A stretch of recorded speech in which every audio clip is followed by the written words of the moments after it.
This day's not starting out like I had hoped. The weather's kind of a mess. But we're going to go out and take some pictures. And so let's talk about what's going on.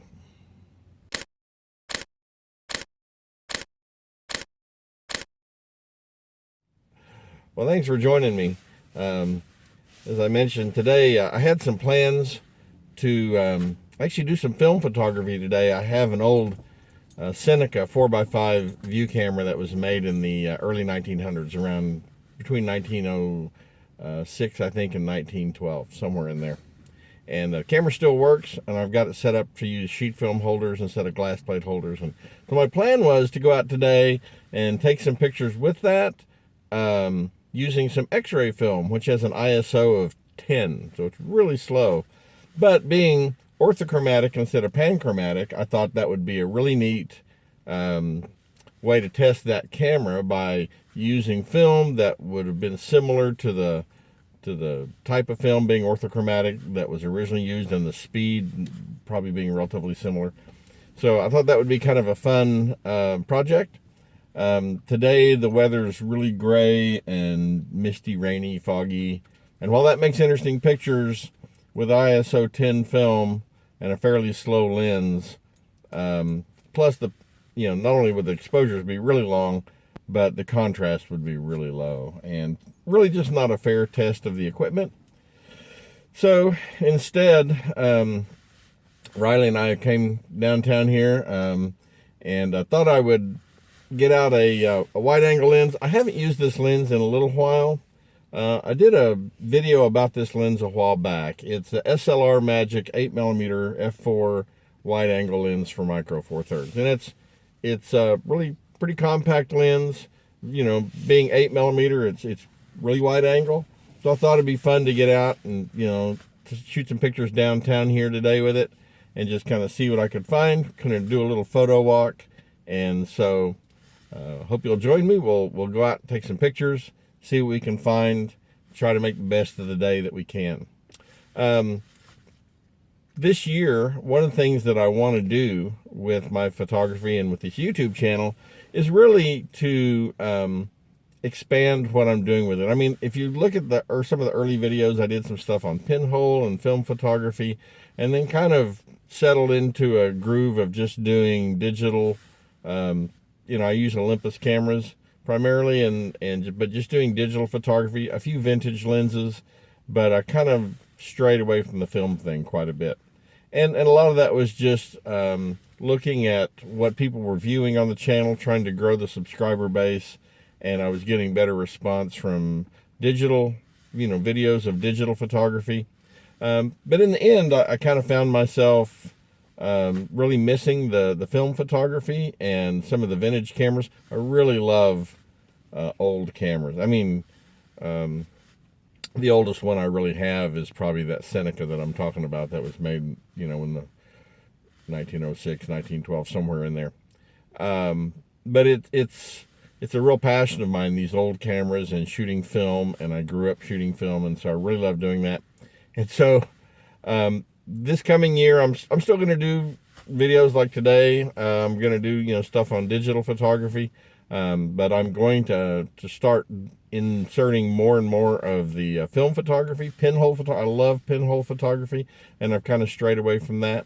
I love working with the vintage cameras and still using vintage lenses on the digital cameras. So I'm going to try to include more of that kind of content on the channel this year, and if for no other reason, just because I really enjoy doing it, and I think it's fun and it's informative. And if you haven't ever tried using vintage cameras and film, really kind of special. And I love all film cameras. Some of the later electronic film cameras to me aren't that much different than using a digital camera in terms of functionality. So not that attracted to those, but a lot of the vintage cameras, those that, made in the first half of the century, or even up to about the 60s and 70s, really, I just enjoy using those kind of cameras. Some of them are just beautifully made and quite affordable. Even with film camera prices going up, they're still very affordable. Film photography is making a real comeback. I'm sure many of you have heard about Rico Pentax's new announcement about creating a line of film cameras again, which I think is really exciting. Up to now, there's just been other than pinhole cameras, there's just been a couple manufacturers that are still making film cameras. And, Leica makes them, but, most people can't afford a Leica. So I'm really excited about Pentax bringing back some film cameras. I think they're seeing that there's a real resurgence in the interest in film, so that's really a great thing. Anyway, we're going to get out and take some pictures. If you would, before we get started, please do click on the like and subscribe buttons. That really helps the channel grow. We're going to get out, Riley and I think he's kind of bored laying back there. See his feet. There he is. Hi, Riley. So we're going to get out and take some pictures and wander around downtown here a little bit with this wide angle lens. I love using, real wide, very wide angle lenses. 8mm on micro four thirds is pretty wide. And this lens, I'll put a link in the description for the review on this lens, but this is an extremely affordable and relatively well-performing wide-angle lens, available for micro four thirds. So if you haven't really ever gone down the road of buying an extreme wide-angle lens for micro four thirds due to cost, or just because you don't think you would use it that often, this is probably one to look at, because they're not only readily available and fairly inexpensive, they perform fairly decently. I mean, I'm really impressed, especially for the price. I'm really impressed with the performance. So it just makes it fun to use.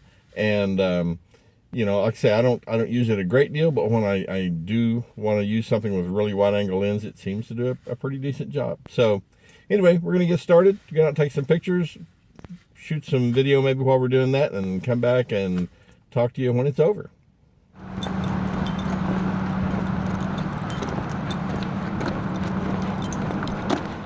So the Christmas lights are still on a bunch of these trees in this plaza here. So I'm gonna see if we can get some interesting pictures with this lens and some of these trees. Using the camera in aperture priority mode. Like I say, it's 8mm focal length. I'm gonna be shooting at f/5.6. The focus on this has so much depth of field. I usually just leave it locked between 1 meter and infinity, which pretty much covers everything. If I need to get closer, I can do that. This lens, interestingly, was made for drone use, so it actually has a little screw lock where you can lock the focus. So I sometimes just kind of leave it locked in that position, so I don't even have to focus, just compose and shoot. But anyway, we're gonna take some pictures of some of these interesting lit trees, and we'll see what that looks like.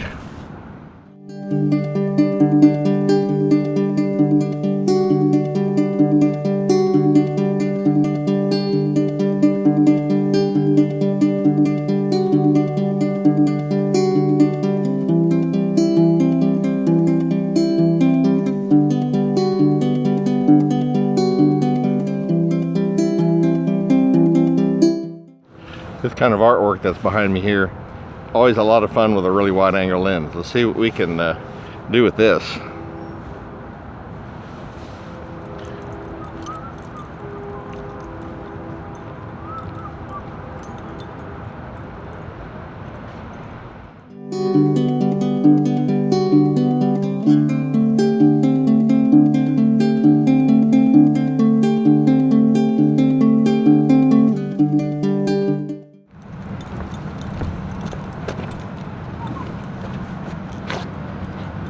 Come on, man.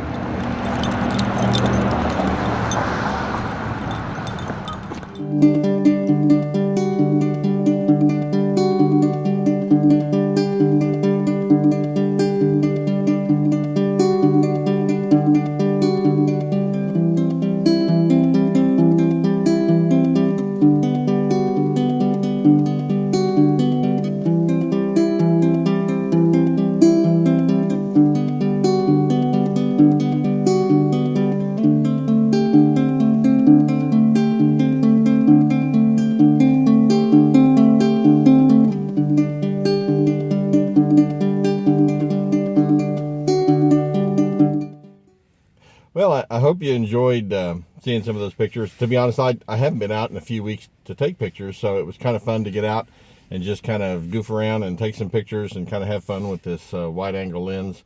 Like I say, if you're looking for an inexpensive wide angle lens for micro four thirds, it's definitely one to check out. It's a lot of fun. Well, I hope you had as much fun as Riley and I did. We always appreciate it when you join us and on our channel. We look forward to any comments you might leave, and hope to see you on the next one. As always, thanks for watching. Did you have fun, Riley?